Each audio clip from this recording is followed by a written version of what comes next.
아무래도 뭐 우리나라 자체가 교육에 관심이 많기도 하고 또 지금 수능이 한 5개월 정도 남아있는 시점에 나온 이야기다 보니까 주목을 받았는데 그 내용 어떻게 들으셨는지요?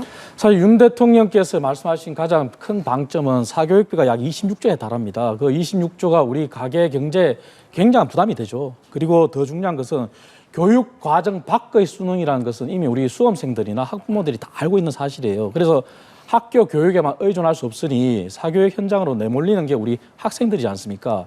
그래서 그 부분을 바로 잡자. 그래서 교육 과정 안에서 수능을 출제하라는 것이 대통령의 큰 원칙입니다. 과연 이것이 잘못된 말씀인가요? 저는 과거 박근혜 정부로 다시 한번 돌아가 보면요. 박근혜 정부에서 박근혜 전 대통령께서 가장 강조했던 부분이 수능의 EBS 집적 연계입니다. EBS 교과서만 보더라도 EBS 문제지만 보더라도 우리 학생들이 수능 대비를 할 수 있도록 그렇게 가자는 게 박근혜 전 대통령의 취지였고 그래서 당시에 EBS 수능 강좌가 굉장히 인기를 끌었어요. 심지어 스타 강사라고 하는 사교육 시장의 우리 학원 스타 강사들도 교육자로서 우리 학생들을 위해서 과감히 본인의 사적 이익을 포기하고 EBS 스타 강사로 들어왔단 말이죠. 예. 그래서 학생들이 EBS 강의만 들어도 수능 대비가 됐었단 말이죠. 하지만 그것이 붕괴된 것이 문재인 정부 때 붕괴되었습니다. 그래서 EBS의 집적 연계 출제가 점점 떨어진 거죠. 그러다 보니 우리 학생들은 사교육으로 갈 수밖에 없었던 거죠. 그래서 이 부분을 바로잡고자 하는 것이고 물론 이것은 단시간에 해결되지는 않을 겁니다. 하지만 큰 방향에서는 바람직하다는 말씀을 드리고요. 이 부분을 가지고 야당이 또 야당의 전직 청와대 출신 인사가 비판하는데 그 비판이 합리적인 비판이라면 달게 받겠지만 사교육 시장에 내몰린 가계와 우리 학생들을 온전히 공교육 시장 안에서 공교육에 의존해서 EBS만 보더라도 수능을 대비할 수 있다고 하는 것이 잘못된 발언인지 그것을 한번 되짚어보고 싶어요. 네. 내용 그러니까 윤 대통령이 사교육 카르텔 해소를 언급을 하고 그 뒤에 교육부에서 대입국장을 교체를 했는데 그게 그 언급이 나오고 하루 만에 있었던 일이거든요. 그 부분을 말씀을 하신 것 같은데요. 어떤 말씀하시겠습니까?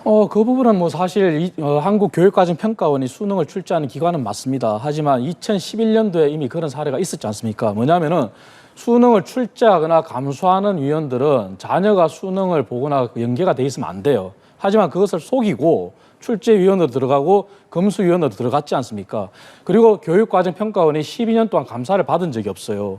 그런 과정에서 교육국장이라고 하면은 담당 국장이 맞습니다.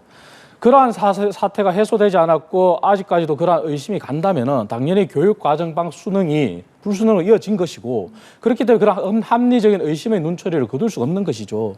그렇기 때문에 그러한 지적을 한 것이고 지금 상황은 당연히 말씀하신 것처럼 교육과정평가원에 대한 감사는 진행이 돼야 됩니다. 진행해야 되고 그간에 2011년도에 그러한 사태가 그 이후에는 없었는지 반드시 점검해야 되고요. 지금 혼란을 말씀하시는데 물론 우리 학생들이나 학부모들이 혼란을 있을 수도 있습니다. 하지만 공교육만 충실히 받고 EBS 강좌나 EBS 교재만 충실히 받아서 공부를 한다면 수능이 대비가 된다고 하면 그것은 혼란이 아니라 오히려 명확한 방침을 주는 것이겠죠.